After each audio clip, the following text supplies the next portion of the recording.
चीनू और बिंदिया गंगा नदी के किनारे भीख मांगकर गुजारा करते थे।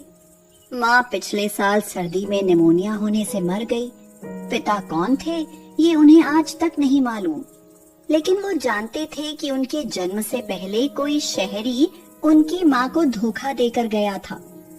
वो दोनों जुड़वा भाई बहन उसी धोखेबाज की संतान हैं। चीनू ने कहा, सुन बिंदिया, मौसम बदलता जा रहा है। अभी तो घाट के किनारे सीढ़ियों पर सो जाते हैं।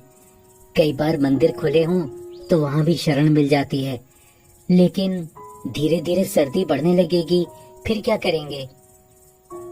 तो बिंदिया बोली, चिंता मत कर चीनू, सब ठीक हो जाएगा। माँ ने कभी हमारे बारे में नहीं सोचा, वरना छोटा ही सही मगर हमारा घर होता। वो खुद भी यहीं घाट पर रहती थी और हमें भी यूं ही भटकने के लिए छोड़ दिया। चीनू कहता है, देख बिंदिया, माँ को दोष मत दे, ये सब नसीब की बातें हैं। अच्छा चल छोड़, वैसे भी अमावस्या आ रही है। ऐसे समय पर यहाँ खूब भीड़ रहती है। जो भीख से पैसे आएंगे उनसे अपने रहने का इंतजाम करेंगे। गर्मियाँ तो कट जाती हैं, लेकिन सर्दियों में तो जान पर बनाती है। बिंदिया ने कहा, अरे चीनू, वो देखो, लगता है कोई अमीर आदमी आ रहा है। चल उससे कुछ लेते हैं। बाबूजी, कुछ पैसे दो ना। देखो ना, सर्दियाँ शुरू होने वाली हैं। ना तो तन पर कपड़े हैं, ना रहने का ठिकाना। बाबूजी, कुछ गरीबों की मदद करो बाबूजी। क्यों बच्चों, भीख क्यों मांगते हो? अरे ये तुम्हारे पढ़ने लिखने की उम्र है। माँ बाप है नहीं, फिर कौन पढ़ाएगा हमें? बाबूजी, कुछ पैसे दो ना। किशन उनके चेहरे की तरफ देखता रहा और उन्हें 50 रुपए देकर चला गया। इसी तरह समय गुजर रहा था। सर्दी शुरू होने लगी। दोनों ठंड के मारे कपकपा रहे थे।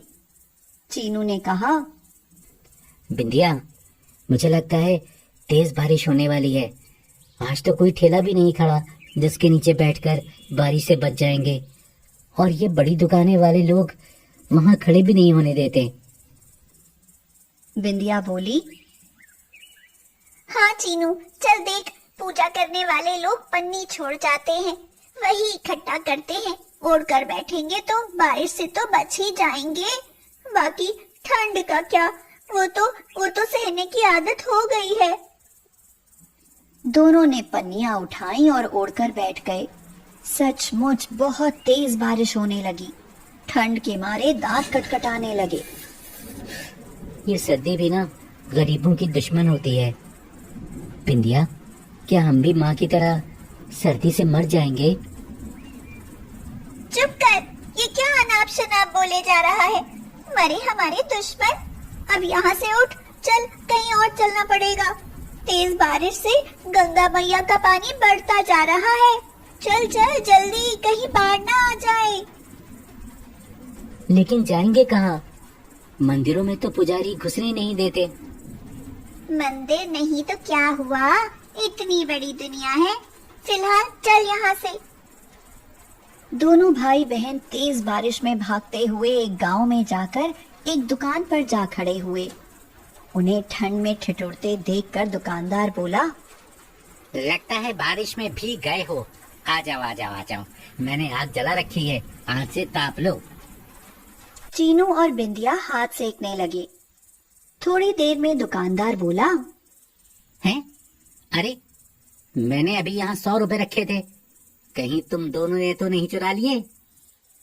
नहीं काका, देखो, हम तो आग के पास से हिले भी नहीं अभी। अरे हिले नहीं हो, लेकिन चालाक बहुत हो। लगता है नजर बचते ही पैसे उठा लिए तुमने। अब जल्दी से पैसे निकालो मेरे। हमारे पास नहीं है काका, माँ कसम। दुकानदार उन्हें मारने ही वाला था कि तभी वहां से किशन गुजरा और उसने कहा, अरे तुम दोनों यहाँ? मैंने तो कुछ समय पहले तुम्हें घाट पर देखा था। हाँ बाबूजी, गंगा मैया उफान पर है, इसलिए डर के मारे हम यहाँ भाग आए। सर्दी से बचने के लिए यहाँ हाथ तापने लगे तो ये काका हम पर चोरी का इल्जाम लगा रहे हैं। अरे नहीं भाई, ये बच्चे चोर नहीं हो सकते। इनकी आंखें सच्चाई बता रही हैं। तुम यही देखो, लगता है कहीं रखकर भूल गए होगे। अरे ये देखो, ये 100 का नोट नीचे पड़ा है। कहीं यही तो तुम्हारे पैसे नहीं हैं? दुकानदार अपनी गलती पर शर्मिंदा हुआ और बच्चों को खाने के लिए गर्मा गर्म मूंगफली और चने देकर उनसे माफी मांगी। किशन ने बच्चों से पूछा, अच्छा बच्चों, इतनी सर्दी में तुम लोग इस तरह क्यों घूम रहे हो? बाबूजी कहाँ जाएं? इतनी ठंड पड़ रही है, ऊपर से बारिश भी होने लगी। सर्दी और बारिश से बचने के लिए इधर दौड़े तो ये सब हो गया। आखिर कहाँ जाएं बाबूजी? यहाँ तो इतने मंदिर हैं, फिर किसी मंदिर में क्यों नहीं रुके? बाबूजी, यहाँ बड़े भिखारियों का सिक्का चलता है, इसलिए बच्चों को वहाँ से भगा देते हैं। बच्चों, अभी तुम छोटे हो, कुछ काम करने की उम्र नहीं है तुम्हारी, इसलिए हालात से लड़कर मजबूत बनना सीखो। अगर यूं ही भीख मांगते रहे तो सिर्फ भीख ही मांगते रहोगे, जिंदगी में कभी कुछ नहीं कर पाओगे। आज किशन ने 100 रुपए दिए।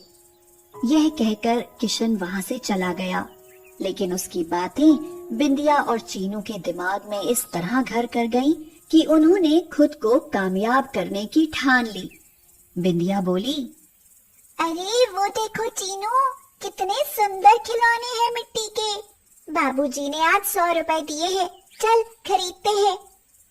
तो चीनू ने कहा, बिंदिया, तुम भी पागल हो गई हो।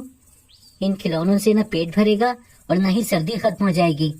तुम इतने सारे पैसे इनमें बर्बाद कर दोगी। नहीं चीनू, मुझे समझ आ गया है कि अब क्या करना है। रुको और देखो। बिंदिया ने वो खिलौने खरीदे और उन्हें बेचने लगी।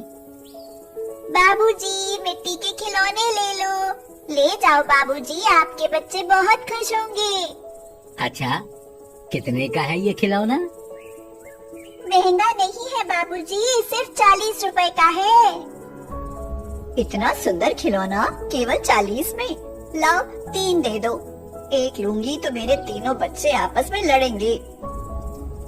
अरे वाह बिंदिया, तूने तो बड़े दिमाग से उसे 20 का खिलौना 40 में बेच दिया।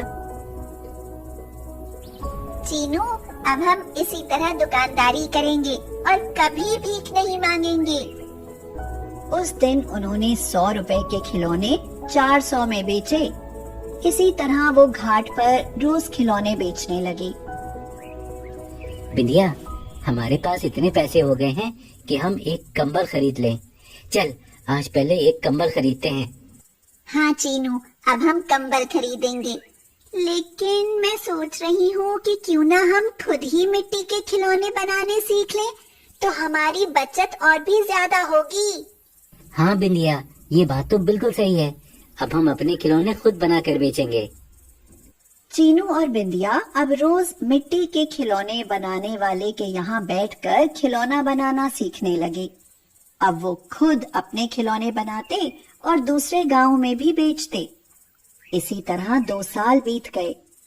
बिंदिया ने एक दिन चीनू से कहा, चीनू, अब हमारे पास काफी पैसे जमा हो गए हैं। अब हमें अपने लिए एक घर बनाना है। उन दोनों बच्चों की मेहनत रंग लाई और उन्होंने गंगा मैया से कुछ दूरी पर एक छोटा सा घर बना लिया। अरे अब क्यों रो रही है बिंदिया? अब तो हमारे पास अपना घर है। अब हमें सर्दी में ठिठुरना नहीं पड़ेगा। चीनू, ये खुशी के आंसू हैं।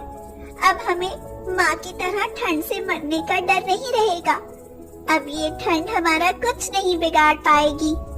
अब इन बर्फीली हवाओं से ये घर हमारी सुरक्षा करेगा। हाँ बिंदिया, हमने देख लिया है कि गरीब ठंड में किस तरह जीता है। अगर बाबूजी हमें हिम्मत नहीं देते तो हम आज भी कहीं किसी घाट पर पड़े हुए ठंड से ठिठुर रहे होते। हाँ चीनू, चल अब दरवाजा बंद कर। बाहर से हवा आ रही है और अपनी रजाई ओढ़कर बता कि कैसा लग रहा है। लगता है बिंदिया कि हम गरीबों की सर्दी का अंत हो गया है। ये सब हमारी मेहनत का नतीजा है। और फिर दोनों भाई बहन उस घर में आराम से रहने लगे।